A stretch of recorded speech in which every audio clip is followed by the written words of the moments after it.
Personne ne le dit haut et fort, mais le marché des RV vient de s'effondrer. Plus de 3 millions de véhicules ont été vendus aux enchères, repris et remboursés, et la situation empire de semaine en semaine. Les concessionnaires appellent cela une correction des stocks. En réalité, ils croulent sous les prêts qu'ils ne peuvent pas rembourser et les unités qu'ils ne peuvent pas vendre. Ce qui se vendait 80 000 $ la saison dernière est désormais invendu pour seulement 5 000 $. Ce n'est pas une simple liquidation, c'est un effondrement. Je vais vous montrer où se cache le danger, quels 11 modèles valent encore le coup et quand frapper avant la prochaine vague. Sérum de vérité aux enchères. Aux États-Unis, le bruit de l'effondrement est assourdissant dans les salles de vente. Les enchérisseurs murmurent leur incrédulité, tandis que des camping-cars qui atteignaient autrefois 80 000 $ peinent désormais à en vendre 20. Les écrans s'illuminent en rouge, indiquant des unités non vendues, et les concessionnaires, qui se battaient autrefois pour leur stock, restent les bras croisés. Les analystes appellent à cela le naufrage des 3 millions, une liquidation massive alimentée par les demandes de remboursement, les saisies et les contrats de location expirés. On dirait moins une vente qu'un règlement de compte. Pour les propriétaires ordinaires, il ne s'agit pas de simples données, ce sont leurs économies qui se dissolvent, une enchère après l'autre. Chaque coup de marteau révèle la dure réalité. Le boom des véhicules de loisirs construits pendant la pandémie était une illusion, alimentée par un crédit bon marché et un optimisme irréaliste. Aujourd'hui, cette illusion se dissipe en temps réel, chaque remise étant enregistrée publiquement. L'effondrement qui se propage dans ces salles de vente n'est pas dû au hasard. Son épicentre se situe dans une région méconnue qui a bâti trop de rêves sur la demande. Carte de la surabondance. En quittant Chicago vers l'est, l'histoire devient concrète. Dans le nord de l'Indiana, des rangées de caravanes invendues s'étendent sur des kilomètres, leurs coques en fibre de verre scintillant sous les projecteurs des usines. Nous sommes dans le comté d'Elkhart, cœur de la production américaine de RV, où près de 9 véhicules de loisirs sur 10 ont été construits pendant la vague de pandémie. Lorsque les familles restaient chez elles, ces usines tournaient 24 heures sur 24, convaincus que cette nouvelle envie de voyager ne s'éteindrait jamais. Mais les baux de 2020 et 2021 ont tous expiré en même temps, inondant le marché de la revente. Des convois de camions de transport partent chaque jour, transportant des unités vers des ventes aux enchères à des centaines de kilomètres. Les entrepôts locaux débordent, l'herbe poussant entre les pneus qui n'ont jamais touché l'autoroute. La ville autrefois célèbre pour son « boom-vibre » d'un calme anxieux. Les ouvriers pressentent la suite. Les concessionnaires appellent paniquer. Les usines réduisent leurs équipes et les prêteurs exigent des paiements impossibles à honorer. Ces exigences financières remontent à une chaîne invisible reliant chaque concessionnaire à la même bombe à retardement. Si vous constatez une chute des prix dans votre région ou si vous remarquez que les terrains RV débordent, laissez un commentaire ci-dessous. Cliquez sur « J'aime » pour que cet avertissement parvienne à d'autres personnes avant la prochaine vague. Plan d'étage. Fire trap. La plupart des gens n'entendent jamais parler de crédit sur stock. Pourtant, c'est le pilier de toute concession. Il s'agit en fait d'un prêt pour chaque véhicule en stock, un compteur qui tourne sans cesse. Lorsque les ventes sont dynamiques, les intérêts importent peu. Mais lorsque le marché est gelé, chaque véhicule invendu saigne chaque jour. Un concessionnaire de l'Ohio confiait « Chaque autocar qui ne bouge pas me coûte plus cher que de maintenir les lumières allumées. » Multipliez cela par des centaines de points de vente et vous obtenez une hémorragie de crédit à l'échelle nationale. Les banques, autrefois désireuses de prêter à 2%, exigent désormais de nouvelles garanties ou un remboursement immédiat, transformant la patience en poison. Certains concessionnaires se sont résolus à vendre leur stock à tout prix, simplement pour survivre un mois de plus. La pression est incessante. Chaque jour, un nouveau paiement dû, un nouveau stock retiré. Ce qui était autrefois un levier est devenu un nœud coulant, se resserrant à chaque unité invendue. Sous cette pression, le désespoir crée des opportunités, et il apparaît là où peu de gens s'y attendaient, sur des listes d'excédents publics qui semblent trop belles pour être vraies. Le mirage à 5 000 $. Parcourez les sites de surplus gouvernementaux ou les recoins des marchés en ligne et vous les verrez. Des caravanes à sellettes et des petits camping-cars de classe C de 11 ans affichés à environ 5 000 $. Les photos sont étincelantes, Les légendes promettent, prêtes à rouler, et le prix paraît miraculeux. Certains de ces biens proviennent de flottes de location, de pools d'assurance ou d'agences d'État qui libèrent de l'espace. D'autres sont des pièges. Des unités avec des privilèges cachés, un historique d'inondation non divulgué ou une dégradation structurelle masquée par une nouvelle peinture et un nouveau parfum. Dans le chaos de la décharge, tout se vend vite, y compris le danger. Les acheteurs se ruinent sur l'occasion, rêvant d'une liberté à moindre coût, ignorant qu'un seul plancher pourri ou un titre de propriété corrompu peut anéantir toutes leurs économies. Les bonnes affaires sont réelles, mais les risques le sont tout autant. Chaque transaction doit être testée comme un fil sous tension, car sur ce marché, les documents peuvent mentir aussi facilement que les gens. La partie suivante dévoilera exactement comment ces mensonges se cachent à la vue de tous et comment lire les petits caractères avant que le rêve ne se transforme en dette. Mensonges sur papier. Chaque titre raconte une histoire, mais dans le contexte actuel d'effondrement du marché des véhicules récréatifs, nombre de ces histoires relèvent de la fiction. Une simple ligne de texte sur un document peut décider si une famille hérite de la liberté ou de la ruine financière. Les titres étiquetés « sauvetage »,« reconstruction » ou « inondation » sont des avertissements évidents. Pourtant, des milliers de véhicules endommagés passent inaperçus, sans rien d'autre qu'un certificat impeccable et un vendeur souriant. Une vérification minutieuse du numéro d'identification du véhicule peut révéler la vérité, mais seulement si vous savez où chercher. Les acheteurs doivent comparer le numéro estampillé sur le châssis avec les données numériques des bases de données de l'État et vérifier les rapports d'assurance pour déceler les sinistres cachés. Certaines unités portent un titre de propriété impeccable car elles ont été transférées d'un État à l'autre, où les règles de documentation diffèrent. Sur le papier, les dommages disparaissent. Ce document vierge devient une arme entre les mains de revendeurs malhonnêtes, créant l'illusion d'une valeur là où elle n'existe pas. Inondé et renversé. Lorsque des ouragans ravagent les États côtiers, des flottes entières de camping-cars finissent par être submergées. En quelques mois, certains de ces mêmes véhicules réapparaissent sur les annonces en ligne à des centaines de kilomètres à l'intérieur des terres, fraîchement polis et sentant le citron.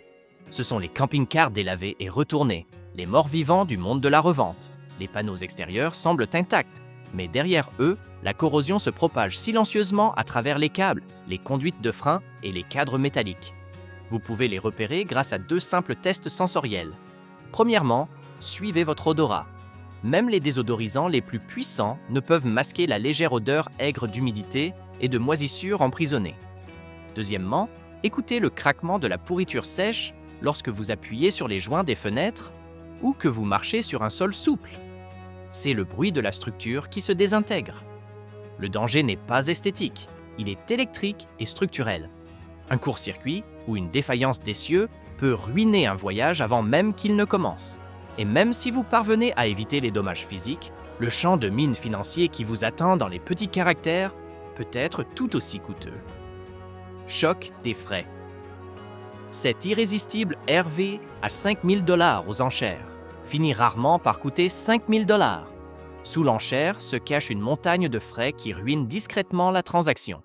Les maisons de vente ajoutent des primes d'achat pouvant atteindre 10%, auxquels s'ajoutent des frais administratifs, des frais de remise en état et des frais de documents obligatoires. Viennent ensuite le transport, des centaines, voire des milliers de dollars pour déplacer le véhicule de l'entrepôt à l'allée, sans compter l'assurance pour le trajet. En fin de compte, une prétendue aubaine à 5 000 $ peut facilement atteindre 7 ou 8 000 $ avant taxe. Un acheteur a récemment raconté avoir déboursé 400 $ rien que pour récupérer les documents administratifs d'un lot fermé. Ces petits frais font boule de neige et, contrairement à un achat chez un concessionnaire, il n'y a aucun remboursement en cas de problème. Les stocks bon marché attirent les débutants, mais les vétérans savent la vérité. Le prix bas est un appât et le véritable profit se cache dans les frais. Mais la raison pour laquelle tant de concessionnaires sont si désespérés de vendre des stocks à des prix aussi bas va au-delà des coûts de transaction. Tout a commencé lorsque les clients ont exigé un remboursement en une seule fois. Rébellion du remboursement. Au début, les demandes de remboursement ont afflué au compte-gouttes. Les familles annulaient les commandes passées pendant le boom pandémique. Puis, le flot s'est transformé en inondation. Les flottes de location ont réduit leurs effectifs, les réclamations sous garantie se sont accumulées et les constructeurs ont dû faire face à des demandes de rachat de plusieurs millions de dollars. Cette rébellion des remboursements n'était pas motivée par la cupidité, mais par l'épuisement. Les propriétaires ont découvert des fuites, des pannes électriques et des mensualités de prêts gonflés qu'ils ne pouvaient plus assumer. Les concessionnaires se sont retrouvés coincés entre la colère des clients et le resserrement des conditions des prêteurs. Pour stopper l'hémorragie, les usines ont commencé à se débarrasser de tout ce qui pouvait se vendre, même à perte. La surproduction a rencontré des retours massifs, créant la tempête parfaite qui a mis 3 millions d'unités en circulation. Pour les acheteurs, c'est l'opportunité de la décennie, mais aussi un champ de bataille semé d'embûches. Toute la chaîne d'approvisionnement, du constructeur au prêteur, tremble encore sous le poids de ces vagues de remboursement, des bêtes de sommes à haut volume.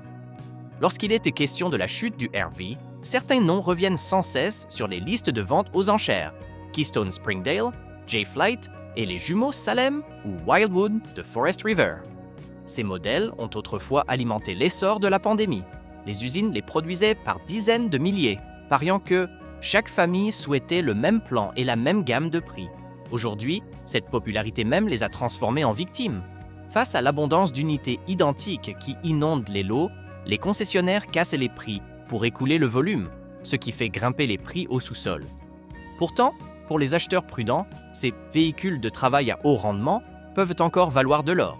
L'astuce consiste à identifier les points de fatigue, les joints de toit et les mécanismes des coulisses. Une petite fuite ou une coulisse coincée peut transformer une bonne affaire en un fardeau. Inspectez avec patience, exigez les carnets d'entretien et évitez les véhicules avec des plafonds souples ou du papier peint qui gonfle. Bien entretenus, ces véhicules restent robustes, les pièces sont bon marché et les aménagements intemporels. Mais les véritables trésors cachés ne sont pas les gros véhicules familiaux, mais les survivants légers construits avant même que la frénésie ne commence. Survivants compacts. La catégorie suivante, moins connue, comprend les remorques Amerilite, Passport et Palomino Puma. Ces remorques compactes sont plus légères, s'intègrent parfaitement dans les allées et coûtent moins cher à entretenir. Les modèles d'avant 2001, construits avec des systèmes plus simples et des parois plus épaisses, atteignent rapidement la tranche des 5 000 $. Elles n'ont pas les écrans tactiles accrocheurs des modèles plus récents, mais cette simplicité fait leur force. Leurs châssis en aluminium résistent à la pourriture et leurs essieux plus petits permettent de les tracter par des véhicules de taille moyenne. Cependant, elles comportent leurs propres risques. Les joints de toit anciens peuvent se décoller lorsque le mastic sèche, et les versions à essieux simples présentent souvent une usure inégale des pneus, signe de fusée tordue ou de trajet en surcharge. Si le plancher est ferme et que le dessous reste sec, ces remorques peuvent durer plus longtemps que leurs modèles plus récents et moins chers. Les acheteurs avisés recherchent des manuels d'origine, des titres de propriété en règle et des propriétaires qui les ont entreposés à l'abri. Pourtant, certains des acheteurs les plus intelligents ignorent complètement toutes ces options courantes, choisissant plutôt de parier sur ce que tout le monde néglige. Si vous êtes arrivé jusqu'ici, vous êtes en avance sur le crack. Abonnez-vous dès maintenant et rejoignez les initiés qui découvriront les prochains modèles à tomber avant qu'ils ne disparaissent du marché. Choix contraire. Les acheteurs anticonformistes étudient les marchés comme des chasseurs qui analysent les vents. Ils vont à contre-courant. Tandis que d'autres se ruent sur les modèles clinquants et populaires, les anticonformistes s'emparent des Trailmanor pliables, des hybrides extensibles plus anciens et des escamotables robustes que la plupart des acheteurs ignorent. Ces véhicules sont plus petits, mais aussi plus simples, ce qui réduit les risques de panne et les coûts de réparation. La conception pliable du Trailmanor, par exemple, offre un confort optimal pour une fraction du poids de remorquage. Les escamotables construits à la fin des années 2000 sont souvent dotés d'une armature en acier et d'une toile encore en bon état s'ils sont stockés au sec. L'engouement des réseaux sociaux les occultant, les prix chutent tranquillement dans les 4 chiffres. Un acheteur patient peut en restaurer un pour quelques centimes et le revendre lorsque la demande rebondit. Ce n'est pas une question de statut, c'est une question de stratégie. En rejetant les tendances, les anticonformistes transforment la négligence en profit, prouvant que dans chaque crash, les meilleures opportunités se cachent là où les autres refusent de regarder. Savoir quelle plateforme cibler n'est que la moitié de l'équation. Il faut aussi Savoir où les trouver avant l'arrivée de la concurrence. Terrain de chasse. Les meilleures affaires sont rarement réservées aux concessionnaires. Elles apparaissent sur 4 principaux terrains de chasse, qui évoluent par vagues à travers le pays. La première vague commence par les ventes aux enchères de surplus d'État, où les remorques et les véhicules d'intervention d'urgence appartenant à l'État se vendent discrètement. Vient ensuite GovPlanet, la place de marché en ligne liée à la liquidation des parcs automobiles publics. Viennent ensuite les annonces privées locales, des familles débordées par les paiements ou les réparations qui publient tard le soir avec « à vendre » dans leur titre. Enfin, les flottes de véhicules en fin de location des grandes agences de location sont mises en vente en masse, souvent aux dates limites saisonnières. Chaque canal a son propre rythme. Le Midwest écoule ses stocks en premier à l'approche de l'hiver, suivi des États côtiers au printemps, lorsque les coûts de stockage augmentent. Les acheteurs avisés configurent des alertes et surveillent les itinéraires de transport, prêts à frapper avant que les revendeurs ne gonflent à nouveau les prix. Trouver un RV aujourd'hui est facile. Acheter le bon véhicule sans regret exige précision, patience et preuve. Et cette précision commence par comprendre où commencer votre recherche, comment inspecter rapidement et comment s'éloigner de tout ce qui sent mauvais, des leçons qui attendent dans le prochain manuel. La carte de l'acheteur. Le marché des véhicules RV évolue désormais à la vitesse de l'horloge et le timing est primordial. Les acheteurs avisés commencent par le Midwest, où le gel hivernal pousse les entrepôts à se vider rapidement. Les concessionnaires de l'Indiana, de l'Ohio et du Michigan cassent les prix en premier pour éviter les frais de chauffage et les dégâts causés par la neige. Fin février, ces mêmes unités excédentaires migrent vers des plateformes en ligne comme GovDeals ou GovPlanet, offrant ainsi la priorité aux acheteurs de la côte Est. Au printemps, la vague atteint les États du Sud et de l'Ouest, où les camions de transport acheminent les stocks restants vers des climats plus chauds. Ce rythme se répète chaque année, créant un calendrier d'achat prévisible. Commencez vos recherches localement, mais suivez chaque semaine les annonces excédentaires du Midwest. Ce sont les premières à s'effondrer. Surveillez les dates de clôture des enchères, comme les cours de la bourse, et soyez prêts à enchérir dès que la panique s'installe. Plus tôt vous vous déplacez, plus le stock est clair. Plus tard, plus les choix deviennent économiques, mais risqués. Une fois que vous avez repéré une plateforme potentielle, les 30 minutes suivantes décident si vous avez trouvé une bonne affaire ou un piège. L'inspection de 30 minutes. Pas besoin d'un brevet de mécanicien pour repérer le danger. Il suffit de 30 minutes de concentration, de 5 sens et d'une lampe de poche. Commencez par le toit. Si le mastic semble fissuré ou irrégulier, l'eau s'est déjà infiltrée. Ensuite, parcourez chaque recoin et appuyez doucement sur les murs. Tout relâchement est signe de pourriture. Testez l'alimentation en branchant le courant de quai et en allumant simultanément les lumières, les prises et les appareils électroménagers. Si les disjoncteurs sautent, vous devrez effectuer des travaux électriques. Vérifiez les branchements de propane avec un jet d'eau savonneuse. La présence de bulles indique des fuites potentiellement mortelles. Entrez et respirez profondément. Sentez la moisissure, la fumée ou un parfum intense qui masquerait l'humidité.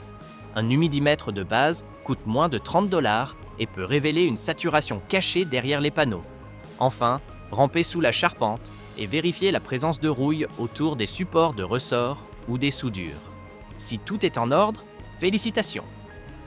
Vous avez trouvé un survivant qui mérite des vérifications plus approfondies. Mais même l'inspection la plus parfaite ne peut pas vous sauver si le titre ou le numéro VIN cache une fraude silencieuse. Trap VIN et titre chaque RVA possède 2 identités, la plaque métallique sur son châssis et le dossier numérique déposé auprès de l'État. En cas de désaccord, vous êtes confronté à une impasse. Commencez par repérer le numéro d'identification du véhicule NIV, estampillé près de l'attelage avant ou de la porte conducteur. Il doit correspondre parfaitement au titre de propriété imprimé et à la base de données en ligne de l'État. Si un chiffre est altéré, manquant ou réestampillé, passez votre chemin. Le blanchiment de titre se produit lorsque des véhicules endommagés par les inondations ou saisis franchissent les frontières des États et sont réémis comme CEA propre. Les acheteurs qui ne vérifient pas se retrouvent avec des véhicules que les assureurs refusent de couvrir. Une fois qu'un NIV falsifié indique votre nom, il est quasiment impossible de l'inverser. Certains escrocs remplacent même les plaques d'immatriculation de remorques mises à la casse par des coques similaires. Une vérification croisée auprès des registres nationaux, comme le Système national d'information sur les titres de véhicules motorisés, SNIV, peut éviter un cauchemar qu'aucune inspection n'aurait pu révéler. Une règle simple peut vous épargner des mois de regrets. Ne vous fiez jamais à des documents qui semblent trop récents pour l'âge du véhicule. Une encre fraîche, des certificats brillants ou des tampons notariés récents sur des véhicules plus anciens sont des signes avant-coureurs. Les titres de propriété doivent présenter une usure naturelle et un historique de propriété cohérent. Demandez les copies d'immatriculation précédentes et comparez les styles d'écriture ou de signature. La moindre hésitation ou l'absence d'un lien dans les documents est synonyme de problème potentiel. Une fois que les documents ont passé le test, la seule chose qui reste est de conclure l'affaire et de le faire avec un levier qui vous favorise. Clôture à effet de levier en espèces. Négocier sur un marché en crise est à la fois un art et une question de timing. Entrez avec confiance, muni des preuves des prix d'enchères récents et de votre argent. Présentez votre offre en vous basant sur des ventes comparables et non sur vos émotions. Les marchands submergés par les stocks privilégient les chiffres et non les bavardages. Commencez 10% en dessous de votre objectif et gardez le silence après avoir parlé. Le premier à combler le silence perd généralement de l'argent. Ne relancez jamais le vendeur. Si celui-ci hésite, transmettez-lui votre contact et partez. En quelques jours, la plupart vous rappelleront prêts à accepter votre prix. La patience est votre meilleure arme, le désespoir est le leur. Planifiez vos achats juste avant le pic de chaque vague de déstockage régional, généralement à la fin de l'hiver dans le Midwest et au début de l'été dans le Sud. C'est à ce moment-là que la peur prend le dessus sur la cupidité. Profitez-en, chaque dollar économisé sur l'achat est une protection contre de futures réparations. Car si le crack d'aujourd'hui crée de rares affaires, la prochaine tempête, les RVs électriques entrant dans la même spirale, se forment déjà à l'horizon. Le marché des RV vient de réécrire son histoire. 3 millions de camions abandonnés, des valeurs envolées et des fortunes qui basculent du jour au lendemain. Mais le chaos crée des opportunités. Restez vigilants, informez et n'achetez jamais à l'aveugle. Abonnez-vous dès maintenant, car le prochain effondrement, celui des RV électriques, frappera plus vite que prévu et vous voudrez connaître la vérité en premier.